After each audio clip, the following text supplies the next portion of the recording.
I have the roof lining up, but one fault.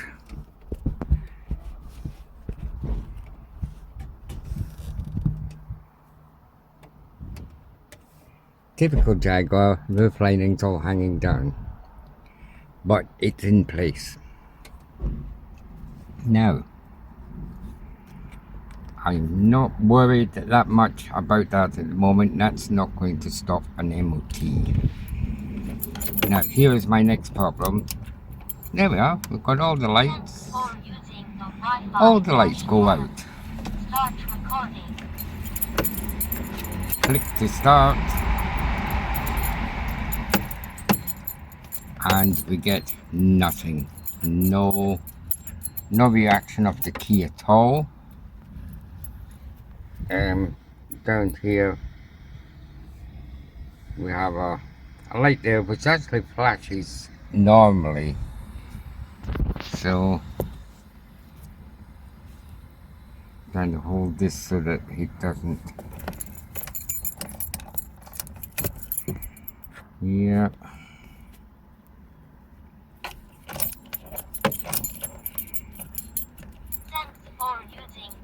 Yeah. Twisting it to the start, and I'm getting absolutely nothing. Everything else seems to be lighting up. I managed to get the windows down, and the backs of the seats go up and down. They work well. So, yep, everything seems to be sort of working. Let me just push that. Massive 80s song which spent 5 weeks at #1 in the. Yep, so now I've had this before. The battery's been messed about with. It's been taken off, put on, taken off, put on. It's gone flat. I left it on charge yesterday. It's up to a nice 13, 11, 12 volts. It's fully charged, but still no start. So the ECU is confused. Now I plugged in my JLR SSD software on my laptop.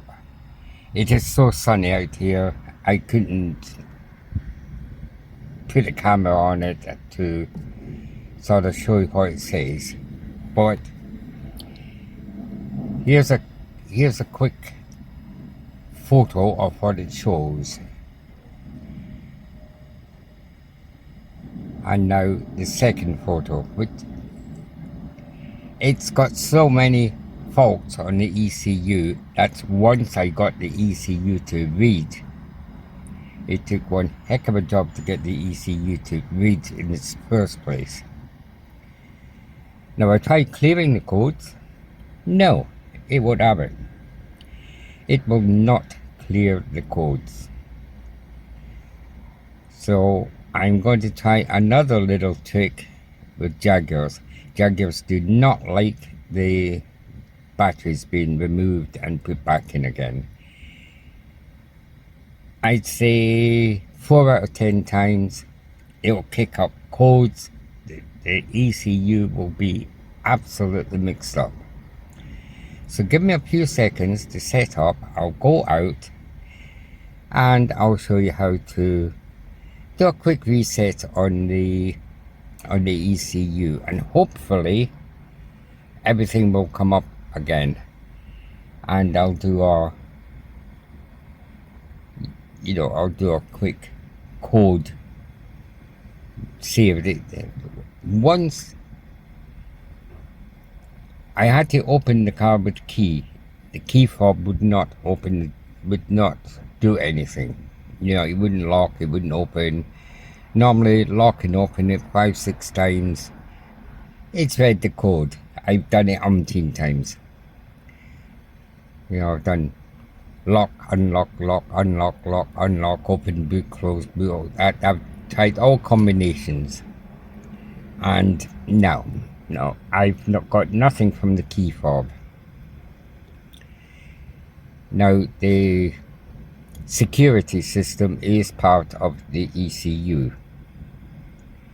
So let's start at number one. The first thing I would normally do when I owned my own garage, this would be the first thing.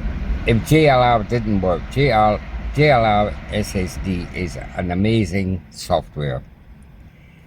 It'll fix 90% of Jaguars, 90% of Land Rovers, all up to the latest stuff, and then you've got to download and pay for extras, which I'm not prepared to do. I'm not in the garage business anymore. And in fact, it's just lucky that I found my old Tough book, which has got OBD2 software on it, and you know, that's what I used in the garage. So leave you here. Next thing you'll see is I'm in the bonnet. So hang on 2 seconds. Now you might not hear me for the wind. What I'm going to do is stick 2 batteries off.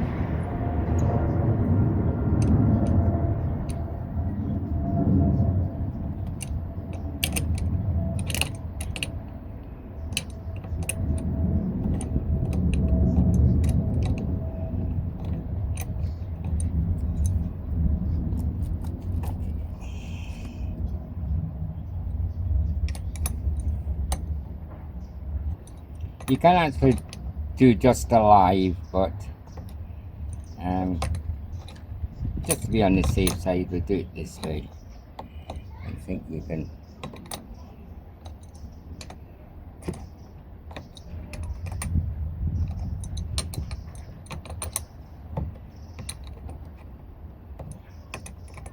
The thing is, if you just take off the live, you know, you could touch the spanner against something and, you know, cause a bit of flash, but not to worry. Let's do it the proper way, and then you can't do it wrong.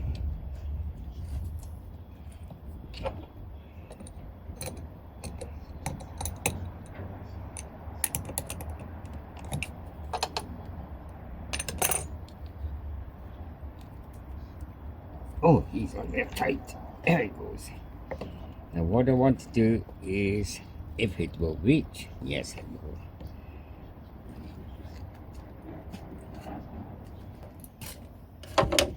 Now what I'm doing is just grabbing a piece of cable, put it around there, put it around there.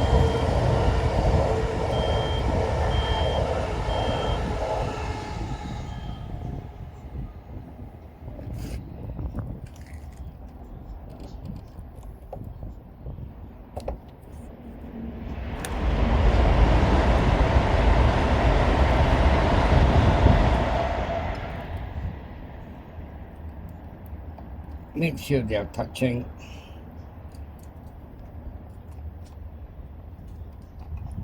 And tie them both together. Failing that, get the live and just tie it to somewhere that's got an earth.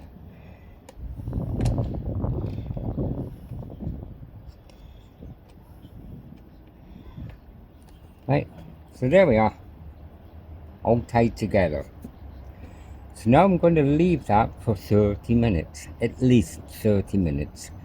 So I'll pop back again in 30 minutes. Right then, 30 minutes is over. Let's get rid of this piece of cable.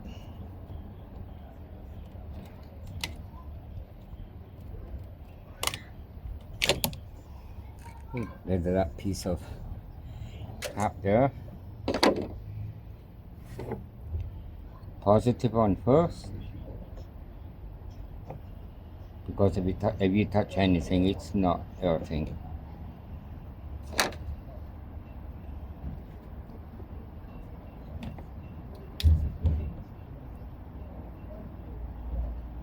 So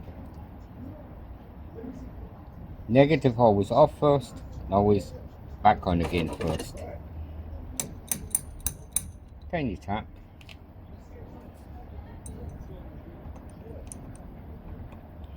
Me, I don't really worry about which way round you put them. Just be careful not to touch your spanner against anything that's metal, that's all.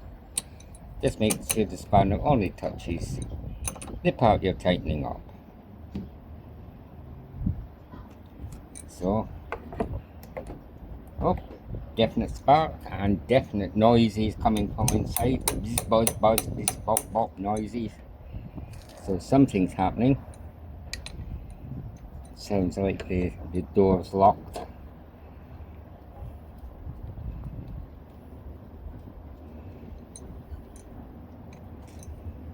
This is plastic, so I'm not worried about touching against it. It's just tighten this lovely brand spanking new battery up.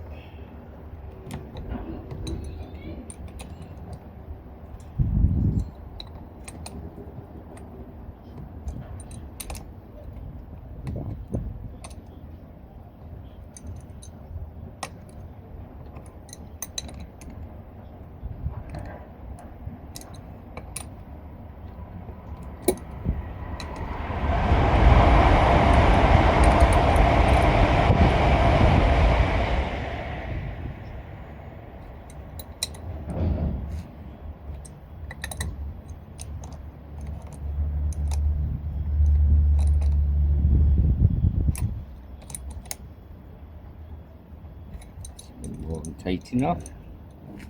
Now we get the key. Right, what I want to do is get the key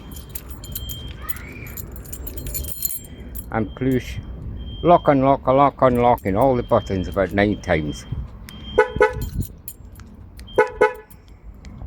Doesn't like it. Doesn't like it. It's saying something's wrong. Back door's open. Back door's open. Doesn't like that. There we go. So now push lock, unlock, lock, unlock. Still doesn't like it. It's showing some sort of fault.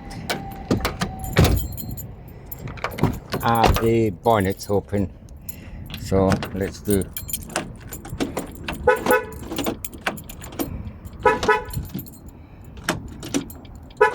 8, 9 times. It's because the bonnet was open. And then open. Fully open.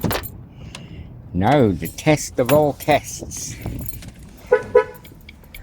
She don't like it, she don't like it, she don't like it. She don't like it. So key in, turn. Wait until all the lights go out and yo, lo and behold, we have engine.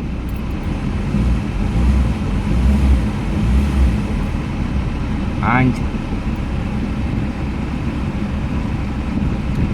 no warning lights. No warning lights whatsoever. Absolutely marvellous. At least I can drive it to an MOT station.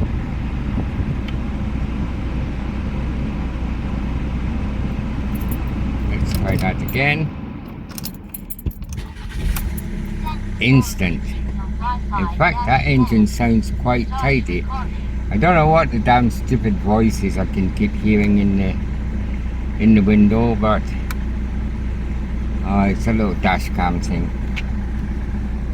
Now it's coming up with engine pin, and for this switch,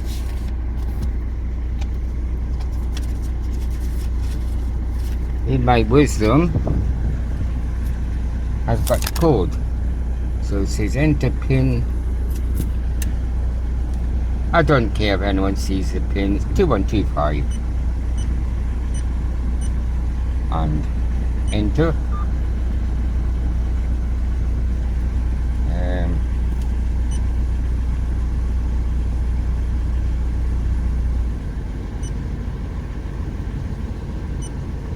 No stations. Let's try and see if I can find a station.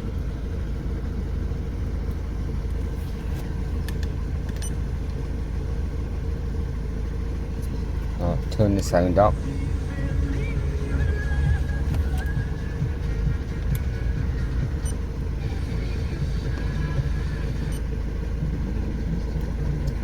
And at some point, sometimes it's just reached all the growth that it can do, and it's just not thriving.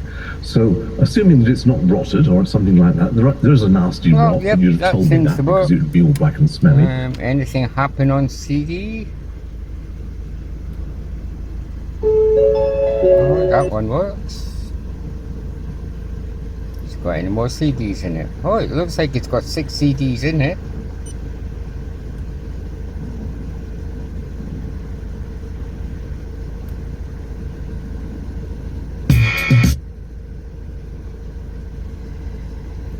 Yep, so looks like it's got 6 CDs in it. Okay, thanks, Harriet. Let's move along, please. Hello there. Hello. So I can turn that down. Right then, let's try something. Indicators. Indicators. Lights. Yeah, I can see them. I can see them in the car in front. Bumper washers, wipers. Oh, we're working hard now. We're definitely getting somewhere. What about interior lights? Yeah. Just have one, put the back one on, and yep, back light comes on as well. So what I'll need to do now,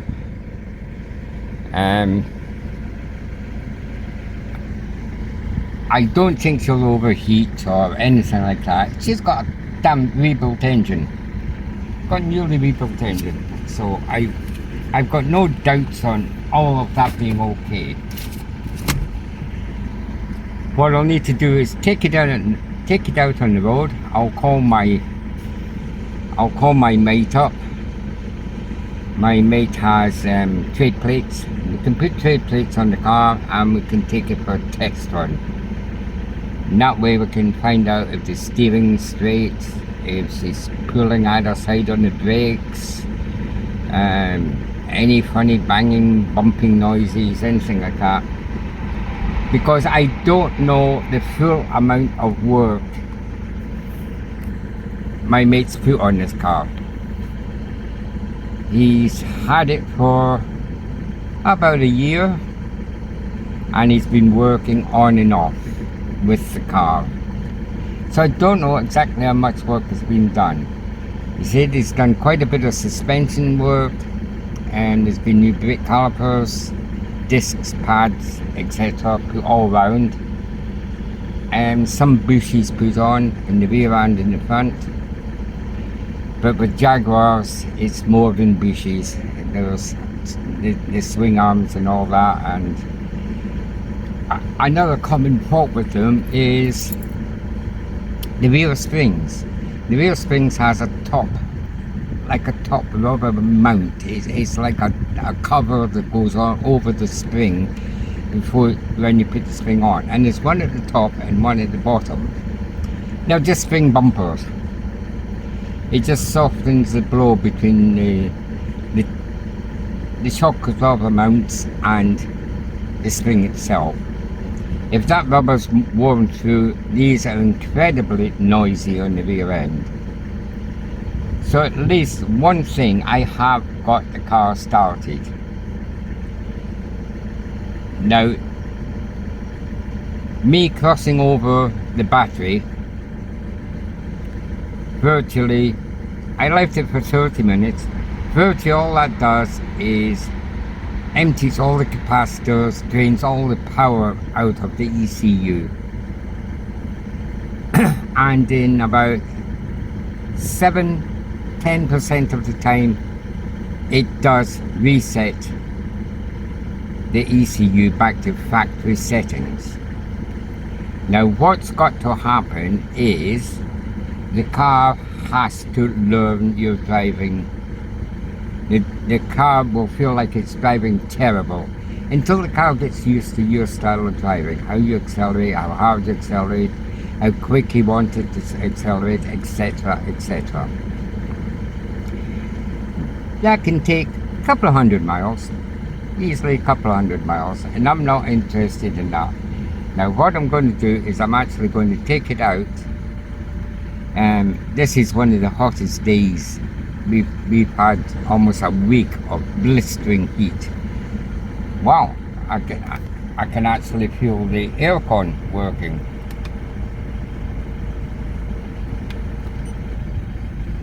Yeah, hear the engine slow down.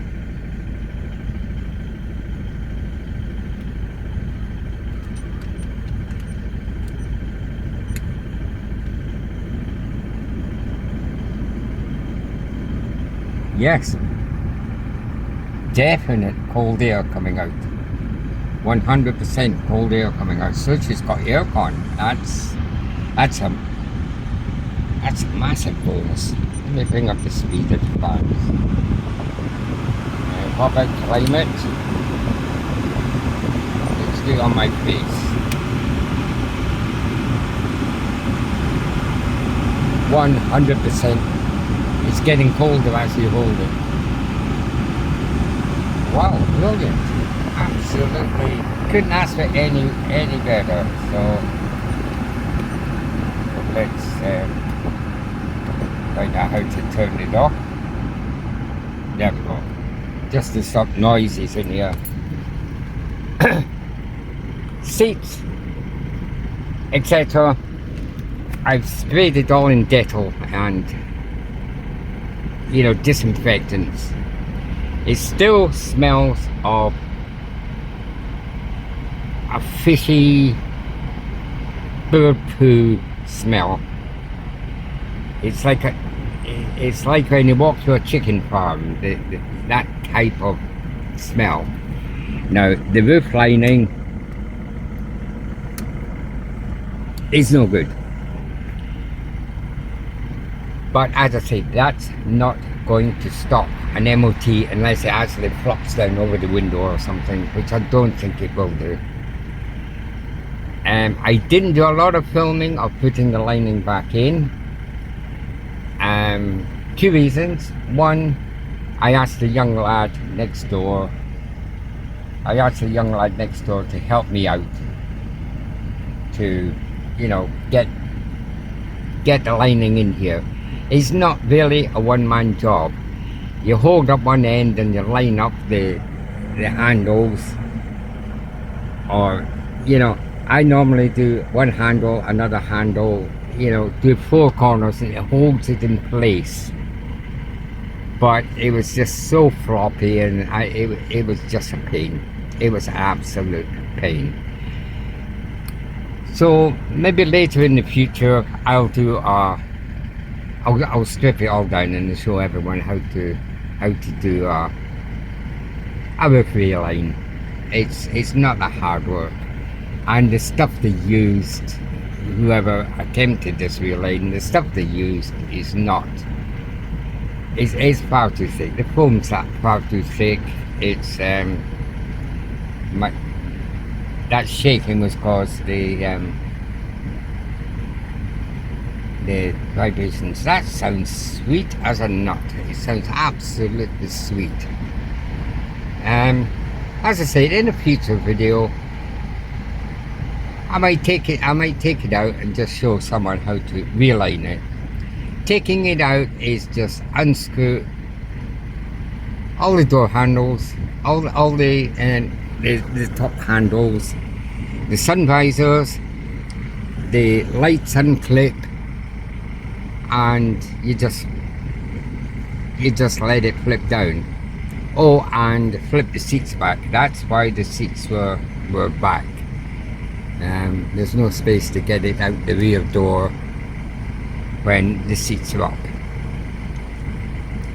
But this should be just a nice sort of coffee breakish video of it running like this. Now my next thing is I'm going to take it out, quick road test. So I'll stop this video here because I have to contact my mate. If he's not busy in the garage, you know, it might not be today. It comes with the trade plates. He might loan me his trade plates, some depending on how good he feels. So I'll go down there and see if I can get some trade plates. I'll get him sitting in with me with the trade plates, and we will do a bit of a drive on the Turd. So I'll close this one down for now, and the next time we will be assessing if it's ready for its MOT. If it drives fairly good, I might just put it in for its MOT anyway, and then I'll have an idea what he finds out wrong with it. So that's what I might do next, is pop it down to an MOT station, get a list of what's wrong or not wrong, and yeah, for 350 quid, so far I'm pleased. So anyway, bye for now, and I'll catch you on the next one.